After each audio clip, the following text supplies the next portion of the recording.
Okay, so these are some regressions to our bent over row. A lot of times the hinging pattern kind of is something that can become problematic for people with hip or back pain. So this kind of bent over position while I'm performing my barbell or dumbbell row can be a little bit either provocative, fearful, hesitant. So the idea is we're going to use this adjustable heighted incline bench to modify the technique and slowly introduce stress in that position. We can't avoid hip and lumbar flexion forever. The idea is to load into it, but just to find tolerable ways to gradually progress.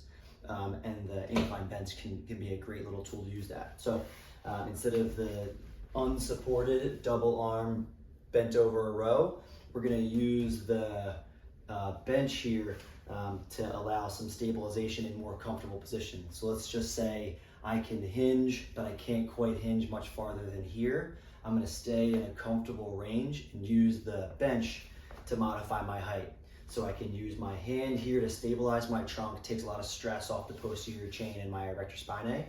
I can have my dumbbell propped on a bench here if I'm in a particularly kind of irritable mood or my low back is a little bit sensitive. So I don't have to do as much bending, but it's a good way to introduce that stress, and then I can just adjust the height of my system and allow a bit more hip hinging pattern to get myself flatter and flatter. So again, I can use the bench to support.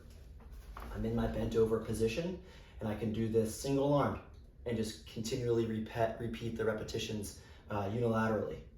So it's a great way to introduce this movement. What I can also do, again, is gradually lower that down, is when I'm ready to, I can do this pattern without the support, is I'm gonna ditch this and introduce the bent over row unilaterally. So it'll be less load into flexion to my back, and that offloading position of my arms is gonna give me a lot of core stimulation.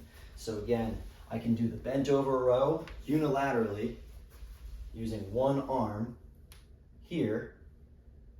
And now because I'm offloaded, the opposite side of my core has to be engaged in order to balance me and keep me in my neutral position.